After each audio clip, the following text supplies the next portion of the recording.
You've all been told two lies growing up. The first,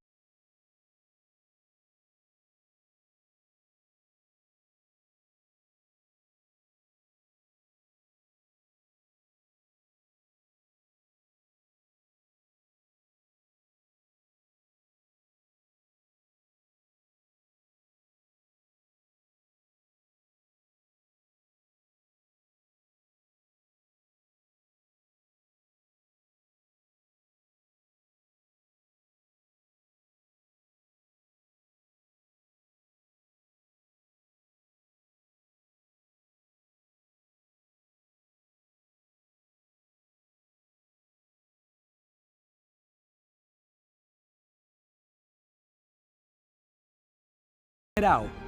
The truth is, it's something that we're constantly collecting and connecting. We're collecting new experiences, we're connecting them with old ones, and that's what starts to build our passion and purpose. Many of us feel pressure to find our purpose in our 20s, but many successful people find their stride later. In his biography, Andre Agassi dropped a bombshell on the world.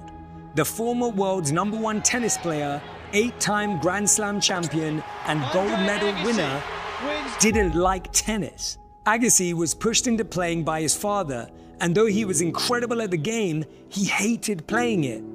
The fact that he was tremendously successful and made loads of money didn't matter. It wasn't his purpose. But Agassi transitioned his on-court success into his true passion. Instead of serving aces, he's now serving others. The Andre Agassi Foundation runs a K-12 college prep school for at-risk youth. We often think that there's one clear path to purpose. We often think that someone must have figured it out. Can I not just use that same formula in my life? And the truth is, there's no one clear way, but there are 4 paths that you can consider. Here's what they are. The first is pain. So many people who now live purposeful lives found their purpose through pain. What do I mean by this? They experienced a pain early on in life, and they so badly wanted no one to ever experience that pain again that they started helping others get through it. Maybe you've gone through a particular life event and you'd never wish it on your worst enemy. Maybe you experienced something at a young age and you hope no one ever has to go through that. Maybe you overcame a pain. A lot of you may be survivors. Maybe you beat a disease. And now you want to give other people the strength, the courage, the motivation to do the same. That's when you're turning your pain into purpose. This is the second path to purpose. Number 2, potential. A lot of us have skills, we have mindsets, we have abilities that we're not even sure about, that we're not even aware of. You have got hidden potential inside of you. Maybe you have a particular way your mind works around problem solving. Maybe you've got a really cool skill that you never knew until later on in life when you actually experimented and explored. So many of us don't sample until later on in life. The process of sampling is saying, I'm gonna try a new skill every weekend for a whole year. You're now gonna test yourself for 52 skills. I promise you, you're going to see yourself have an innate ability in 1 or 2 of them. A lot of us may test 1 a year for the next 10 years. A lot of us may test 1 over the next 10 years. The point is, it's all a game of odds. The more chances you take at testing your experiences, testing your skills, the more likely you're quickly going to discover what you naturally have a talent, potential, and skill for. I remember when I was 18 and I was doing so many different things. I was doing everything from managing, leading, speaking, organizing, and that's when I discovered that I loved learning, teaching, and sharing. It became a part of my life ever since 18, and all I then had to do was hone that skill, develop it, build it, find new ways of challenging myself, and it continues to be something I pursue today. It's as simple as that. Find out what your hidden potential is by allowing yourself to fail, allowing yourself to make mistakes, allowing yourself to try as many things as you possibly can over the next 12 months, or better than that, over the next 30 days. Number 3 is a problem you see in the planet. Maybe there's something around you, something you see. It may not even be something you've experienced, but it's a challenge you feel pulled to solve, a cause that you feel called to help. I know many people who say, I'm struggling to see what's happening to our environment. I have to help. I know other people who say, I'm really struggling to see how animals are treated. I have to help. There are so many things that we feel called to.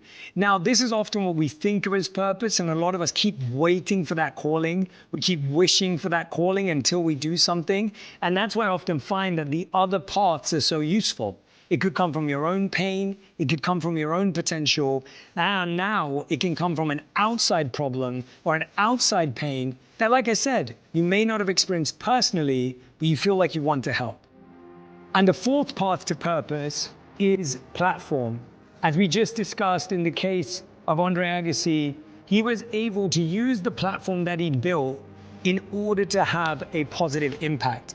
I meet and speak to so many people who feel like they've wasted the last 10 to 20 years of their life chasing a career, chasing a title, chasing a promotion, and now they feel like it's been worthless. And the truth is, it isn't. Any experience you have, anything that you've achieved up until now can be used. It's a platform that you stand on that can be used to have a positive impact in the world. Don't downplay your experience. Don't downplay the skills. Don't downplay all the work you've done. No matter what age you are, no matter where you are in your life, you can use everything you've built, everything you've learned in order to serve and help other people. Now, one of the biggest questions I get is, Jay, how do I actually discover my potential? How do I actually discover my skill? How do I actually discover my passion in order to help others with it? Sometimes you're just struggling to find that direction. I want to give you an exercise that I want you to do with me right now that will help you discover it in the next few moments. What I want you to do is create 4 lists. The first list is what you have a skill in, but no passion. There may be something that you're pretty good at. Maybe you're naturally good at numbers. Maybe you're a great editor. Maybe you're really good at understanding people's behavior. But maybe it's something you're not passionate about. This is likely what you actually do for work. A lot of our jobs and a lot of our work is based on things that we're actually good at, but we may not actually enjoy. And I want you to make a list of the 3 things that exist in that category. The second list I want you to make is things that you have no skill in, but you do have a passion for. Maybe there's something that you're like, oh, I love photography, but I'm a terrible photographer, right? I absolutely love art, but I know nothing about buying and selling art. What is something that you're curious about, something that you're passionate about, but you don't already have a skill in? This is something that becomes something you can learn and build upon. Now, the third list I want you to make is something that you have no skill and no passion in whatsoever.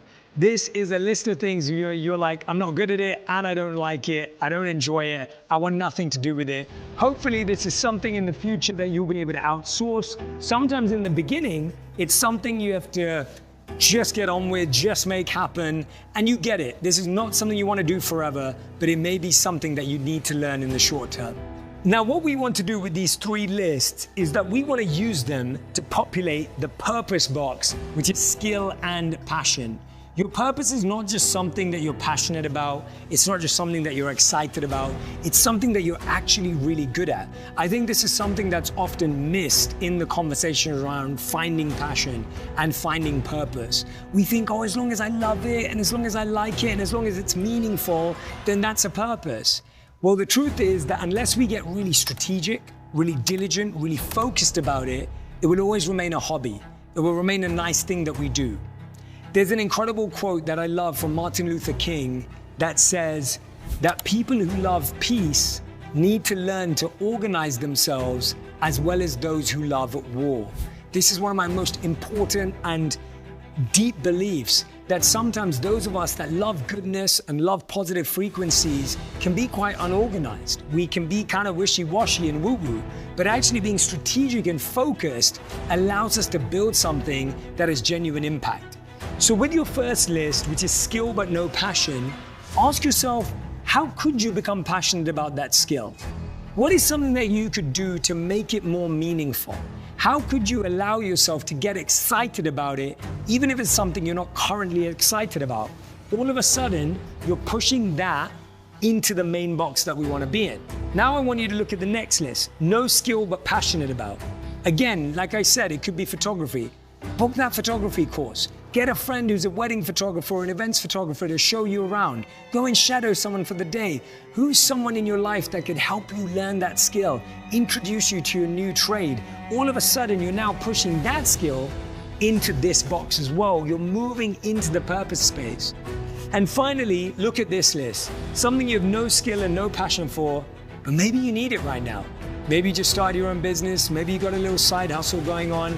How are you going to do the things you may not even enjoy or love or be good at in order to help you push in that direction? These 3 lists are a great place to start when trying to discover your hidden potential. I think one of our biggest challenges around our conversations of purpose and passion is that they're all about what we do and not how we think about what we do. They're about what we're doing rather than who we're being. They're about how we act rather than how we think and feel about how we choose to act. I want to share a case study with you to explain that. Amy Wrzniewski and her team at the Yale School of Management went out in search for what they believed was the most difficult job in the world. Now, the most difficult job in the world that they found in around 2019 was to be a hospital cleaner. They believed that was the most difficult job. The job included cleaning floors, toilets, plates, bathrooms, bed sheets, everything else. They had to clean up after people used those things and clean up after people even passed away. It was an extremely difficult job. So they went and interviewed these cleaners. Now, these cleaners, in their own words, described themselves as low-skilled labor. They said we clean floors, toilets, plates, etc., etc. They then continued to interview these cleaners, and they found a whole new group of cleaners who described themselves as healers and as carers. These healers worked the same hours as the cleaners, they worked in the same hospitals as the cleaners, they had the same shifts, the same pay, the same bosses. But some saw themselves as cleaners and some saw themselves as healers. So they asked them why. The healers replied, because we believe cleaning is integral to the healing journey of the patient. If the hospital room is cleaner, people feel better about what they're going through. If their space is cleaner, their family spends more time with them. It is integral and critical to how they feel. Amy Wrzniewski and her team coined the term job crafting, where your job wasn't about what you did every day, but how you felt about what you did every day. There's an incredible statement from one of my favorite authors, Wayne Dyer, where he said, when we change the way we look at things, the things we look at change. I challenge you today to look at your work differently, to look up from your phone, to look up from your laptops, your iPads, to look beyond your screen, to look beyond your spreadsheets, your PowerPoint presentations, whatever it may be, your keynotes, and ask you, who does your work positively impact? We get so caught up in the day-to-day that we forget that what we create improves the life of someone out there. And when we reconnect with that feeling, we're changing the way we look at things, even if we can't change the thing itself, right now or this year. And remember, your passion is for you, your purpose is for others. When you use your passion in the service of others, it becomes a purpose.